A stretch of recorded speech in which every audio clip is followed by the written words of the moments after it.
नमस्कार दोस्तों, मैं हूं राकेश पवार। आप देख रहे हैं रेपुटेशन मीडिया। दर्शकों, आज हम रेपुटेशन मीडिया के प्रोग्राम में बात करेंगे बुलंदशहर जनपद के इतिहास के बारे में। हम आज आपको बताएंगे कि पश्चिमी उत्तर प्रदेश का ये जनपद अपने आप में कितनी धरोहरों को लिए अपने आप में समेटे हुए है और कैसी कैसी विरासत इस जनपद के अंदर है। तो दर्शकों, शहरों में शहर बुलंदशहर, भूमि भूमि पर रहने वाले जन और जन की संस्कृति से इतिहास का निर्माण होता है। इतिहास अपने आप को दोहराता है और समय ही किसी राष्ट्र के उत्थान और पालन का कारण बनता है। समय का चक्र सदैव गतिशील रहता है। इस प्रकार समय के प्रवाह को रोककर किया गया अध्ययन इतिहास का अंग बन जाता है। दर्शकों, इतिहास किसी भी समाज के अतीत से प्रेरणा लेकर वर्तमान में जीने और भविष्य को सुधारने की गति और शक्ति प्रदान करता है। इस प्रकार 4353 वर्ग किलोमीटर भूभाग पर फैले और लगभग 40 लाख की आबादी वाले इस बुलंदशहर जनपद की अपनी महान संस्कृति, पौराणिक, साहित्यिक, भौगोलिक तथा राजनीतिक विरासत है। गंगा जमुना के बीचों बीच जनसंख्या वाला ये जनपद अपने क्लेवर में हस्तिनापुर उजड़ने के उपरांत पांडवों की राजधानी को समेटे रहा। इसी भूमि पर 16 कलाओं से युक्त नित्य सीताधाम भगवान श्री कृष्ण के साथ सुभद्रा को मिलाया। अपनी मुरली माधुरी के बल पर सबके मन को मोह लिया। आहार महोत्सा के राजा की बेटी रुक्मणी से अपना विवाह रचाया। अवंतिका देवी जी का मंदिर यहीं स्थित है। दर्शकों, इसी जनपद की पुण्य भूमि सलीला भूमि दनकौर में गुरु द्रोण ने अपने शिष्य को धनु विद्या में पारंगत किया, जहां एकलव्य जैसे गुरु भक्त ने दक्षिणा में हंसते हंसते अपने अंगूठे को दान में दे दिया। इतिहास प्रसिद्ध जन्मेजय के नाम यज्ञ का साक्षी भी यही भूमि है। महर्षि भृगु की तपोभूमि तथा महाभारत काल के महान योद्धा कर्ण की तप स्थली भी यही वनन क्षेत्र रहा है। कहते हैं महाबली कर्ण प्रति गंगा स्नान और पूजा अर्चना के उपरांत इसी शिला पर बैठकर 1.25 मन सोना दान किया करते थे। दर्शकों, ऐतिहासिक दृष्टि से इस जनपद के मूल अस्तित्व का विश्वसनीय आधार बुलंदशहर के सन 1884 के तत्कालीन अंग्रेज जिलाधिकारी एफ.एस. ग्राउस ICS द्वारा अंग्रेजी में लिखी पुस्तक sketches of in Indian district social historical and architectural को मानना समीचीन होगा। ये पुस्तक बनारस से प्रकाशित हुई थी। इस ग्रंथ में भारतवर्ष के प्रथम स्वतंत्रता संग्राम 1857 तक का लेखा जोखा अंकित है। श्री ग्राउस की मानता है कि मूल रूप से वरन बुलंदशहर की स्थापना ईसा से 1000 साल पहले दिल्ली के तोमर वंश के राजाओं ने की थी। दर्शकों, 8वीं शताब्दी में डोर राजपूत शासक यहाँ सत्ता में आए और उन्होंने वरन को अपनी राजधानी बनाया। कालांतर में उन्हीं के वंशज राजा हरदत्त ने हापुड़ और मेरठ तथा कौल तक अपना राज्य किया। राजा चंद्रसेन की 1193 में हत्या के पश्चात वरन क्षेत्र का शासन मुस्लिम हुक्मरानों के हाथों में चला गया। दर्शकों, मोहम्मद तुगलक के शासन काल में 1344 में बरन के निवासियों पर भारी अत्याचार हुए। भू राजस्व तथा मालगुजारी वसूली के तहत अनेक जमींदारों, काश्तकारों को मौत के घाट उतार दिया गया। इन अत्याचारों से जान बचाकर मुरादाबाद, आजमगढ़, गाजीपुर इलाकों में पलायन कर गए लोग बाद में वरणवाल कहलाए और उन्होंने मूल अस्तित्व को बनाए रखा। बाद में उनमें से कुछ एक ने औरंगजेब के दबाव में अपना धर्मांतरण किया। इनमें से इस्लाम धर्म में परिवर्तित हुए शेख रोशन के नाम से शेख सराय और मुंशी शहाबुद्दीन के नाम से मुंशी पाड़ा बसाया गया और सन 1830 में वैश्य शीतल दास ने मोहल्ला शीतलगंज की आधारशिला रखी, जो आज बुलंदशहर की सघन बस्ती है।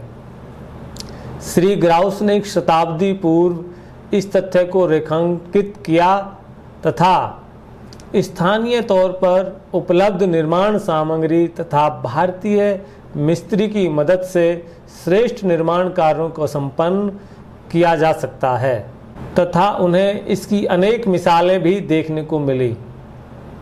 श्री ग्राउंड ने स्वयं अनेक निर्माण कराए, अपनी देखरेख में पूरे कराए थे, जो आज भी संस्कृति के विकास और कालांतर में उत्कृष्ट उदाहरण है।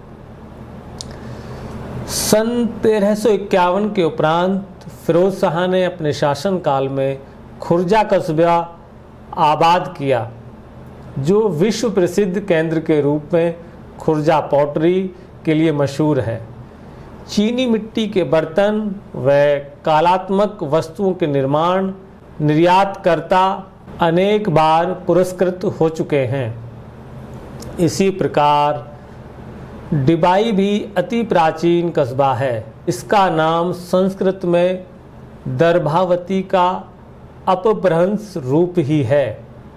इस क्षेत्र का इस्तेमाल सेनाओं के लश्कर के लिए छावनी के रूप में बखूबी किया जाता रहा है।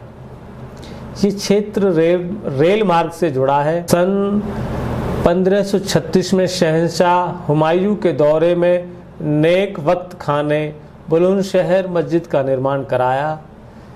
जैसे कि ईदगाह में फारसी में लगे शिलालेख से स्पष्ट है, उस समय चश्ती बानो बेगम यहाँ की गवर्नर थी। अकबर के शासनकाल में मियाँ बहलौल खान बहादुर की एक कब्र 1597 ईस्वी में बनाई गई। दिल्ली सूबा विभिन्न कालों में शासकों के मध्य चर्चा का विषय बना रहा है।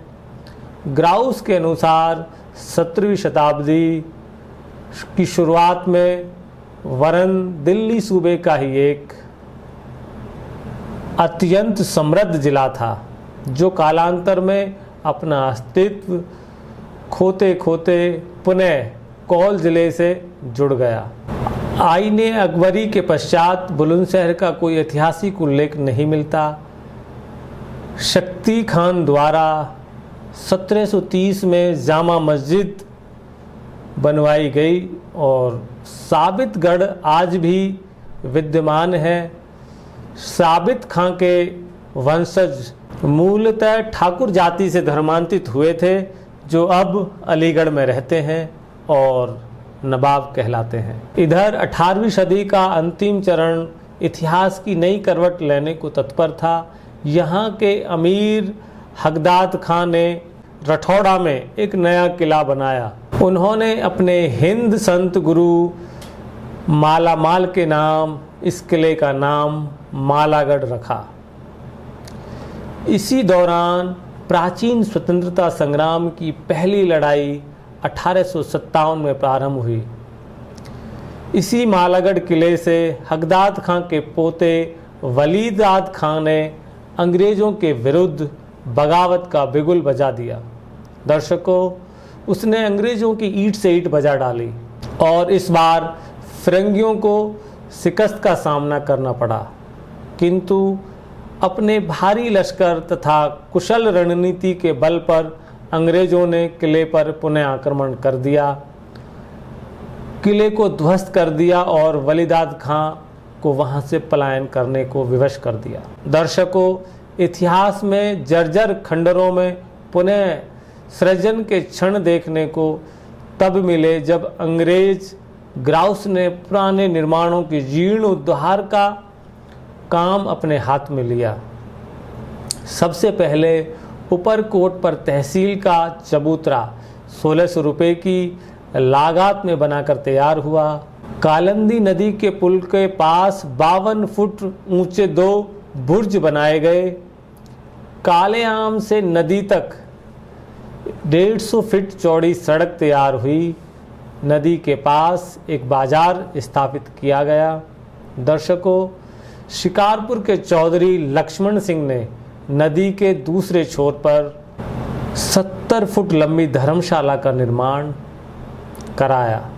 कलेक्टर ग्राउस ने ग्राउसगंज बसाया, जो नाम अपभ्रंश होते होते अब मंडी ग्रूसगंज कहलाता है।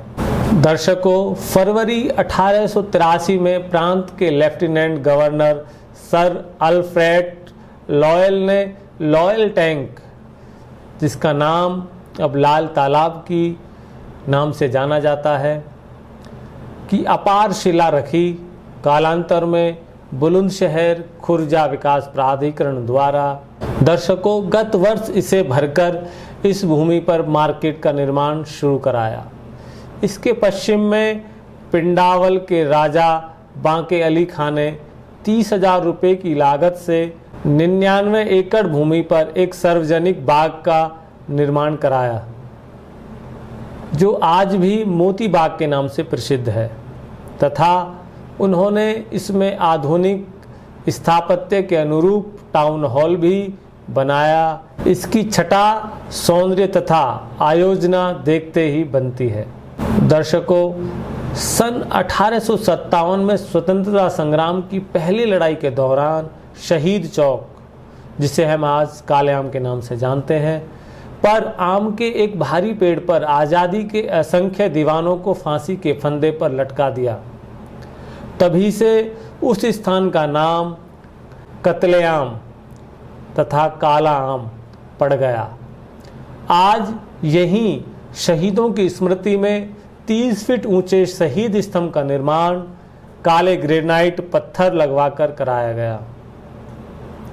चारों ओर फुआरे तथा प्रकाश की व्यवस्था है।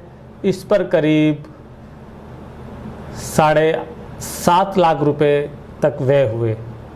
दर्शकों, औद्योगिक दृष्टि से पिछड़े इस जिले के सिकंदराबाद कस्बे को औद्योगिक संपदा के रूप में विकसित किया गया।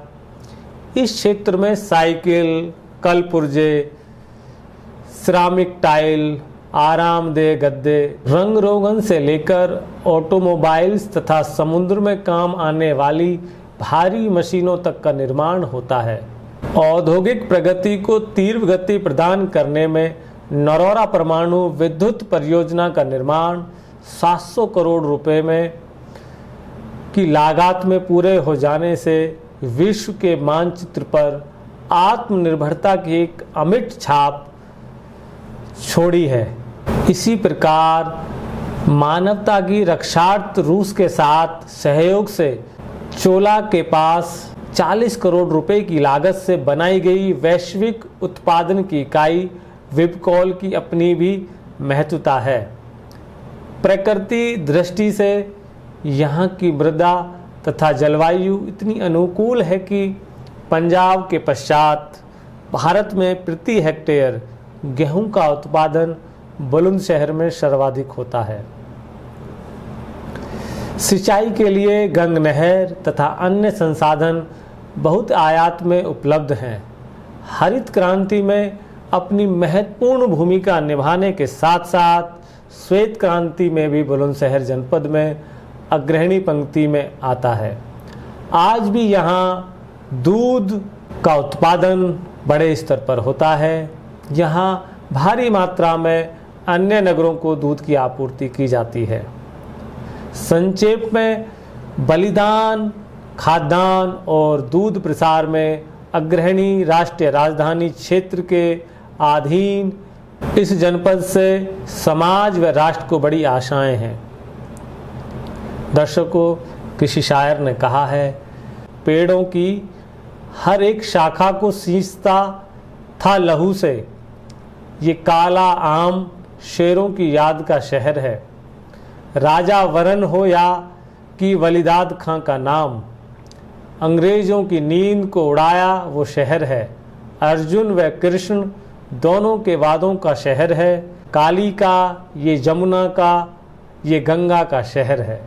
दर्शकों, शिक्षा के अद्वितीय केंद्र, हिंदू मुस्लिम एकता तथा पारस्परिक सौहार्द से परिपूर्ण इस जिले का अतीत वास्तव में स्वर्णिम, वर्तमान गौरवमय तथा भविष्य उज्जवल है। दर्शकों, आज हमने आपको बुलंदशहर जनपद की गौरव गाथा और उसके इतिहास के बारे में आपको बताया। मुझे आशा है कि आप लोग इस कहानी से बुलंदशहर जनपद के बारे में जानेंगे और सीखेंगे। तो दर्शकों, आज के प्रोग्राम में बस इतना ही। आप देखते रहें रेपुटेशन मीडिया। अगर ये प्रोग्राम आपको पसंद आया हो तो दर्शकों, हमारे चैनल को सब्सक्राइब करें और लाइक करना बिल्कुल ना भूलें। तो आज के प्रोग्राम में बस इतना ही। नमस्कार।